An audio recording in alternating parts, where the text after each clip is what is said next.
ওম শান্তি 8-3-2024 প্রাতঃমুরলি। ওম শান্তি। বাপদাদা মধুবন।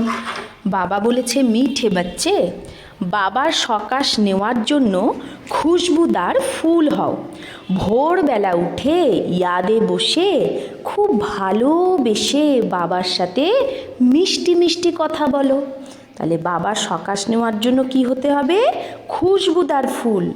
সকালে সকালে উঠে, মানে ভোরবেলা অমৃতবেলায় উঠে ইয়াদে বসে প্যার সে বাবার সাথে কি করো? মিঠি মিঠি বাতে করো। প্রশ্ন, বাবা সব বাচ্চার নাম্বারবার ইয়াদ করে, কিন্তু বাবা কোন বাচ্চাকে ইয়াদ করে? তাহলে আজকে কত বড় কথা বলেছে যে বাবাকে তো বাচ্চারা নাম্বারবার ইয়াদ করছে, কেউ কম কেউ বেশি, কিন্তু বাবা কোন বাচ্চাকে ইয়াদ করে? উত্তর, যে বাচ্চা খুব মিঠা হয়, যার সার্ভিস ছাড়া আর কিচ্ছু ভালো লাগে না, যে অতি প্রেম সহকারে বাবাকে ইয়াদ করে, খুশিতে প্রেমের আঁসু যার নয়ন থেকে পড়ে, এই রকম বাচ্চাকে বাবাও ইয়াদ করে। বাবার নজর ফুলের দিকে যায়, বলে অমুক আত্মা খুব ভালো। বাবা কি বলে? এই আত্মা খুব ভালো, এই আত্মা যেখানেই সার্ভিস দেখে সেখানেই দৌড়ে যায়, অনেকের কল্যাণ করে। তো বাবা সেই বাচ্চাকে ইয়াদ করে। ওম শান্তি। বাবা বসে সব আত্মাদের বোঝায়, শরীরও ইয়াদ পড়ে তো আত্মাও ইয়াদ পড়ে। শরীর ছাড়া আত্মাকে ইয়াদ করা যায় না। বোঝা যায় যে এই আত্মা ভালো, এ বাহ্যমুখী, বোঝা যায় না সব, এ ভালো, এ অন্তর্মুখী, এ বাহ্যমুখী, এই দুনিয়ার স্যার আদি করতে চায়, মানে এই আত্মা পুরো দুনিয়া ঘুরতে চায়, এ ওই দুনিয়াকে ভুলে গেছে, এরকম সবার চালচলন দেখে বোঝাই যায়। প্রথমে তার নামরূপই সামনে আসে। যখন কোনো আত্মার ব্যাপারে আমরা বলি, তার তো শরীরের চেহারাটা সামনে আসে, নামরূপ। অমুক के आत्मा को याद किया जाता है, तो সে তার আত্মাটাকে ইয়াদ করা হয়, মনে করা হয় যে অমুক আত্মার ভালো সার্ভিস, অমুক আত্মা ভালো সার্ভিস করে, এর বুদ্ধিযোগ বাবার সাথে আছে, এর এই গুণ আছে। প্রথমে শরীরকে ইয়াদ করলে আবার আত্মা ইয়াদ আসে। প্রথমে শরীর মনে পড়ে, কারণ শরীর বড় জিনিস না, তারপরে আত্মা যেটা সূক্ষ্ম, খুব ছোট, সেটা ইয়াদ আসে। এই বড় শরীরের কোনো মহিমা করা হয় না, মহিমা তো আত্মারই করা হয়। এর আত্মা ভালো সার্ভিস করে, অমুকের আত্মা এর থেকে ভালো। প্রথমে তো শরীর ইয়াদ আসে, বাবার তো অনেক আত্মাকে ইয়াদ করতে হয়, শরীরের নাম ইয়াদ আসে না, শুধু রূপটা সামনে আসে না। কোনো আত্মার ব্যাপারে বললে তার চেহারাটাই তো সামনে আসে, শরীরের রূপটা। অমুক আত্মার कहने से शरीर जरूर याद पड़ता है, অমুক আত্মা এ বললে তো তার শরীরটা অবশ্যই ইয়াদ আসে। যেরকম ভাবো এই দাদা শরীরে শিব বাবা আসে, জানে এর তনে বাবা আছে, শরীর নিশ্চয়ই ইয়াদ পড়ে। তা ব্রহ্মা শরীরটা আমরা মনে পড়ছে যে তার তনে বাবা আসে। তো জিজ্ঞেস করে আমি কিভাবে ইয়াদ করব? বাচ্চারা জিজ্ঞেস করে আমরা কিভাবে বাবাকে ইয়াদ করব? শিব বাবাকে ব্রহ্মার তনে ইয়াদ করব নাকি পরম ধামে ইয়াদ করব? অনেকের প্রশ্ন ওঠে। বাবা বলে ইয়াদ তো আত্মাকেই করতে হবে, কিন্তু শরীরটাও অবশ্যই ইয়াদ চলে আসে। প্রথমে শরীর, তারপরে তার মধ্যে আত্মা। বাবা এর শরীরে বসে আছে, তো নিশ্চয়ই শরীর ইয়াদ আসবে। অমুক শরীরের আত্মার মধ্যে এই গুণ আছে। তো বাবাও দেখতে থাকে কে আমাকে ইয়াদ করে, কার মধ্যে অনেক গুণ, কার কোন কোন ফুলের মধ্যে খুশবু সুগন্ধ আছে। ফুলকে সবাই ভালোবাসে না, গুলদস্তা বানায় ফুলের, তার মধ্যে রাজা রানী প্রজা ভিন্ন ভিন্ন ফুল পাতা আদি সব বানায়। বাবার নজর ফুলের দিকে যায়, বলে অমুকের আত্মা খুব ভালো, বড় সার্ভিস করে। আত্ম অভিমানে থেকে বাবাকে ইয়াদ করতে থাকে, যেখানে সার্ভিস দেখে সেখানেই ভাগে। তাও ভোরবেলা উঠে ইয়াদে বসলে কিসকো ইয়াদ করতে হোंगे, তো বাবা বলছে যেখানে সার্ভিস দেখে সেখানে ভাগে, কিন্তু যখন ভোরবেলা উঠে ইয়াদে বসে তো কাকে ইয়াদ করে? শিব বাবা পরমধামে ইয়াদ আসে নাকি মধুবনে ইয়াদ আসে? বাবা ইয়াদ তো আসে, এতে শিব বাবা আছে এই ব্রহ্মার্তনে, কারণ বাবা তো এখন নিচে এসেছে না, মুরলি চালানোর জন্য নিচে এসেছে। বাবার তো নিজের ঘরে কোনো কাজ নেই, সেখানে যাকার ক্যা করেঙ্গে, ইস তন মে হি প্রবেশ করতে হে। তো ওখানে গিয়ে কি করবে বাবা? তাই এই স্থূল বতনে ব্রহ্মার্তনেই প্রবেশ করে। তো প্রথমে নিশ্চয়ই শরীর ইয়াদ আসবে, তারপরে আত্মা। ফলানে শরীর মে যে আত্মা হে, বলে না ওর শরীরে যে আত্মাটা আছে সে অনন্য, আচ্ছা, ভালো, এর সার্ভিস ছাড়া কিছুই ভালো লাগে না, খুব মিঠি। বাবা বসে बैठे रहते हैं, सबको देखते रहते हैं। তো শিব বাবা ব্রহ্মার্তনে এসে সব আত্মাকে দেখতে থাকে যে অমুক বাচ্চা খুব ভালো, অনেক ইয়াদ করে। বান্ধেলি বাচ্চাদের বিকারের জন্য কত মার খেতে হয়, কত প্রেম সহকারে বাবাকে ইয়াদ করে। যখন অনেক ইয়াদ করে তো খুশির মারে প্রেমের আশু পড়তে থাকে, খুশিতে প্রেমের আশু বেরোতে থাকে। কখনো কখনো সেই আশু পড়েও যায় চোখ থেকে। বাবা কো আর ধান্দা ক্যা, বাবার আর কি কাজ? সবাইকে ইয়াদ করে। অনেক বাচ্চা ইয়াদ আসে, অমুক আত্মার মধ্যে দম নেই, এটাও জানে বাবা যে অমুক আত্মার মধ্যে বোঝানোর দম নেই, বাবাকে ইয়াদ করে না, কাউকে সুখ দেয় না, এ নিজের কল্যাণ করে না।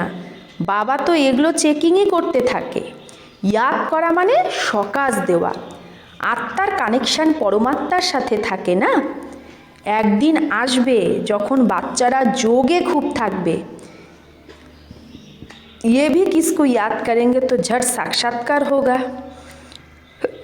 তো যখন আমরা ইয়াদ করব তো ঝট করে কি হবে? সাক্ষাৎকার হবে অন্যে। আত্মা তো ছোট বিন্দি, সাক্ষাৎকার করে তো ভি কোই সমাজ না সকে, সাক্ষাৎকার করলেও তো কেউ বুঝতে পারবে না সে আত্মাকে, তাও শরীরেই ইয়াদ আসে।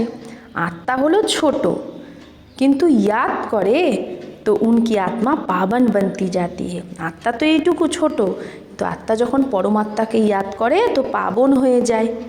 একটা বাগানে ভ্যারাইটি ফুল হয়, তো বাবাও দেখে এ খুব ভালো খুশবুদার ফুল, এ এত ভালো না, তো পদও কম হবে। বাবার যে মদতগার হয় সেই উঁচু পদ পায়। সে কে? যে বাবাকে ইয়াদ করতে থাকে, মদতগার আবার বাবাকে ইয়াদ করে। ব্রাহ্মণ থেকে ট্রান্সফার হয়ে দেবতা হয়, এই বর্ণন ও সঙ্গমেই করতে পারো যে এটা দৈবী ফুল না আসুরি ফুল, যে কে দৈবী ফুল কে আসুরি ফুল এটা আমরা সঙ্গমেই করতে পারি। ফুল তো সবাই, কিন্তু ভ্যারাইটি অনেক। বাবাও ইয়াদ করতে থাকে। টিচার নিজের স্টুডেন্টকে ইয়াদ করে না যে এ কম পড়ে, মনের মধ্যে তো বোঝে না, তো এখানে তো বাবাও আবার টিচারও, বাবা তো অবশ্যই। তো বাবার এখানে টিচারের ভূমিকাটা বেশি চলে। টিচারকে তো রোজ পড়াতে হয়, এই পড়ার তাকত শক্তিতে আমরা সেই পথ পাই। ভোরবেলা তোমরা সব ভাইরা বাবার ইয়াদে বসো, সেইটা কিসের সাবজেক্ট? ইয়াদের সাবজেক্ট। তারপরে কি হয়? মুরলি চলে, সেটা হলো পড়ার সাবজেক্ট। মুখ্য হলো যোগ আর পড়া, একে জ্ঞান আর বিজ্ঞানও বলা হয়। এই জ্ঞান বিজ্ঞান ভবন এটা, যেখানে বাবা এসে শেখায়। জ্ঞানের দ্বারা সারা সৃষ্টির নলেজ পেয়ে যাও। বিজ্ঞান মানে তোমরা যোগে থাকো, যার দ্বারা তোমরা পাবন হয়ে যাও। তোমরা এখন অর্থ জানো।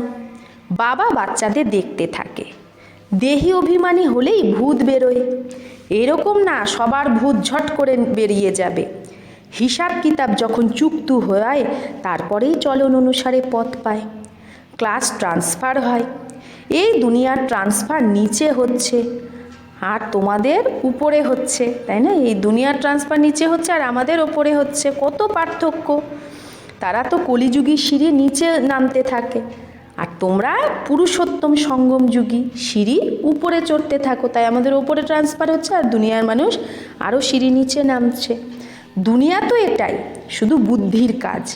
তোমরা বলো আমরা সঙ্গম যুগী, পুরুষোত্তম বানানোর জন্য বাবাকে আসতে হয়। তোমাদের জন্য এখন পুরুষোত্তম সঙ্গম যুগ। বাকি সবাই তো ঘোর অন্ধকারে আছে। ভক্তিকে তারা খুব ভালো ভাবে, কারণ তারা তো জ্ঞানটা জানেই না। তোমরা এখন জ্ঞান পেয়েছো, তবেই তোমরা বুঝে যাচ্ছ। জ্ঞানের এক চুটকি দ্বারাই আধা কল্পের জন্য তোমরা একদম ওপরে চড়ে যাও। তারপরে সত্যযুগে জ্ঞানের কোনো ব্যাপারই থাকবে না। এই সব কথা মহারথী বাচ্চারাই শুনে ধারণ করবে আর অন্যকে শোনাতে থাকবে। বাকি তো যারা শোনে না, তারা এখান থেকে যেই বেরোলো সাথে সাথে জ্ঞান খালাস। কর্ম অকর্ম বিকর্মের রহস্য ভগবানই বোঝায়। এটা হলো কল্পের সঙ্গম যুগ, যখন পুরানো দুনিয়া শেষ হয়ে নতুন দুনিয়া স্থাপন হবে। বিনাশ সামনে দাঁড়িয়ে আছে, তোমরা সঙ্গম যুগে দাঁড়িয়ে আছো। আর মানুষের জন্য তো এখন এটা কলিযুগ চলছে।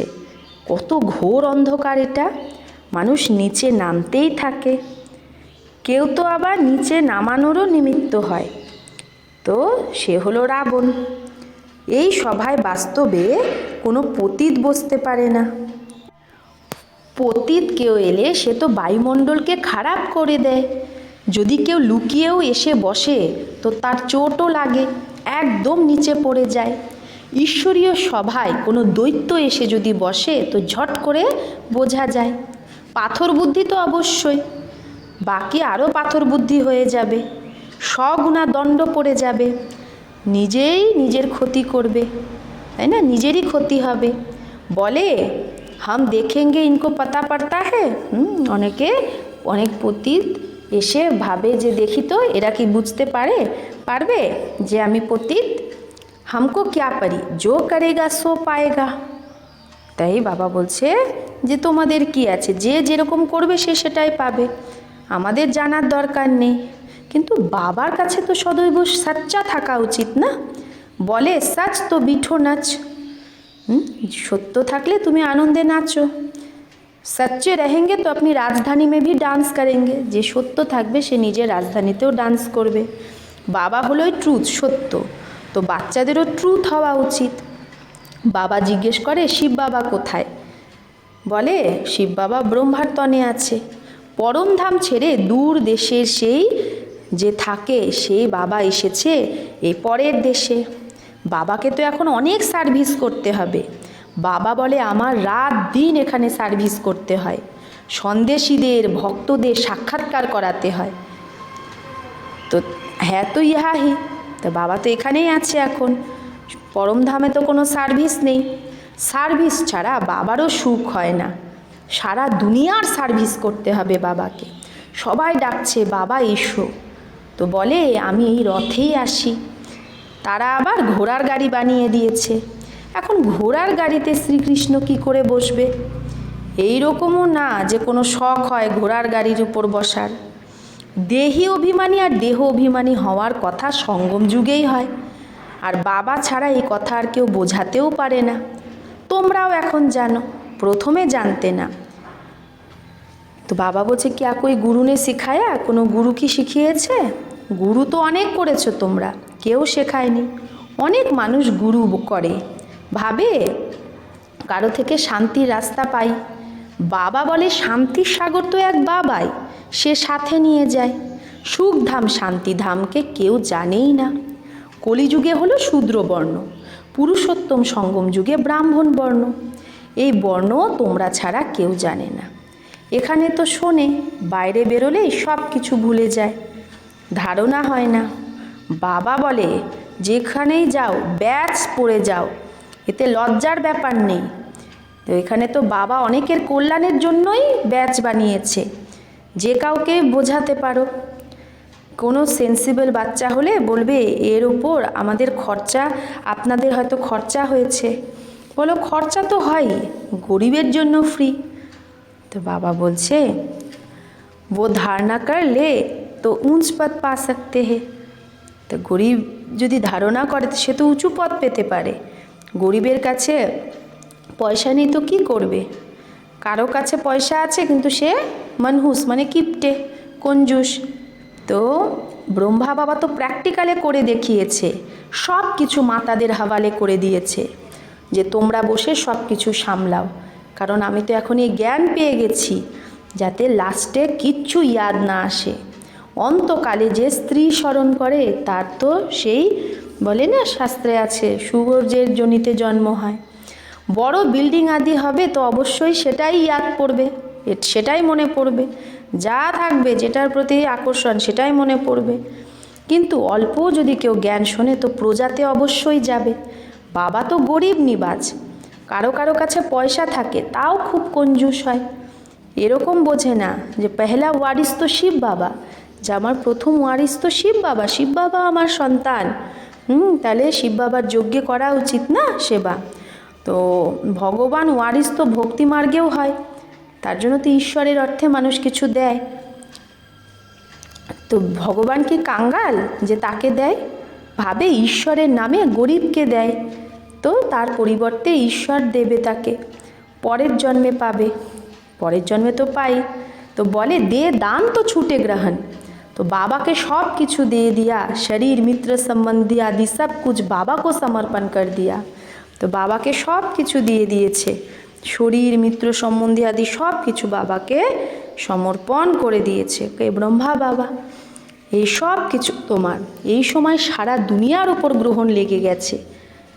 वो कैसे एक सेकेंड में छूटता है, কি করে সে গ্রহণ এক সেকেন্ডে চলে যাবে। কালো থেকে গোড়া কি করে হও এগুলো এখন তোমরাই জানো, তারপরে অন্যকে বোঝাও। যে বলে হাম অন্দর মে সমঝতে হে, যে আমি বুঝি কিন্তু অন্যকে বোঝাতে পারি না, সেও কোনো কাজের নয়। বাবা বলে দে দান তো ছুটে গ্রহণ, দান করো তো তোমার গ্রহণ ছুটবে। সে এখানে কি জ্ঞান দান, ধন দান সব কিছু।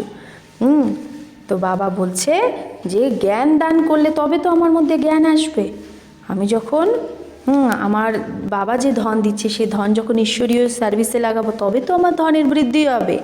তো বাবা বলছে আমি তোমাকে অবিনাশী রত্ন দিচ্ছি, সেটা সবাইকে দিতে থাকো, তাহলে ভারতের ওপর বা সারা দুনিয়ার ওপর যে রাহুর গ্রহণ বসেছে সেটা উত্তরে যাবে আর বৃহস্পতির দশা হয়ে যাবে।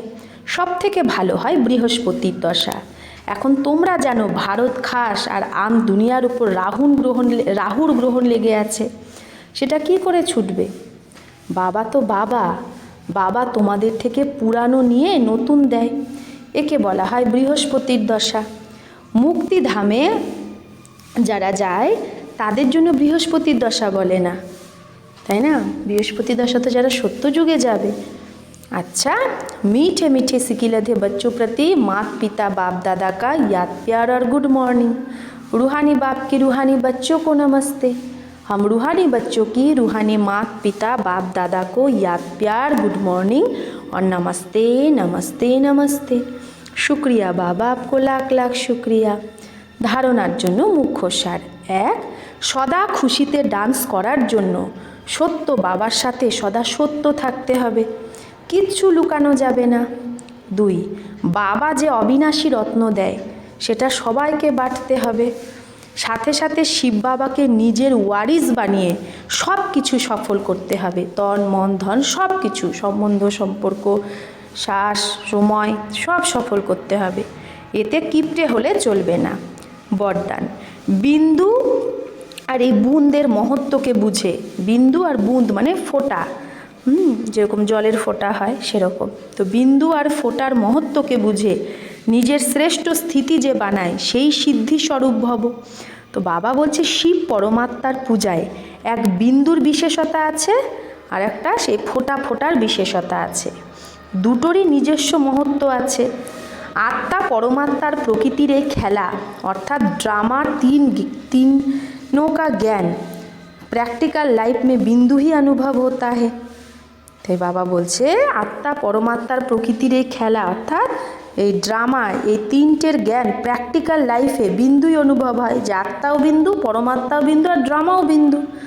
আর বুন্দ হলো কি শুদ্ধ সংকল্পের স্মৃতি, ফোঁটাটা কি শুদ্ধ সংকল্পের স্মৃতি, যার যেটা পেলে সিদ্ধির অনুভব হয়। রুহরিহানে প্রাপ্তির শীতল ফোঁটা বাবার ওপর দাও। তাহলে বাবা বলছে রুহরিহানে কি করো, প্রাপ্তির শীতল ফোঁটা তোমরা বাবার ওপরে দাও। ইসি সে হি শ্রেষ্ঠ স্থিতি বন জাতি হে। আমরা যখন বাবার সাথে কথা বলি কী করি, আমরা কি কি প্রাপ্তি পেয়েছি সেগুলো বাবার সাথে শেয়ার করি। তো এটাই তো শীতল বুঁদ, এর দ্বারাই শ্রেষ্ঠ স্থিতি হয়ে যায়, এর ইয়াদগার ভক্তিতেও চলে আসে। স্লোগান, বেশি কথা বলায় কি হয়, বেশি কথা বললে ব্রেনের এনার্জি কমে যায়, তাই শর্ট আর সুইট বলো। তাই কি বলতে হবে, শর্ট আর সুইট বলো। আচ্ছা, ওম শান্তি।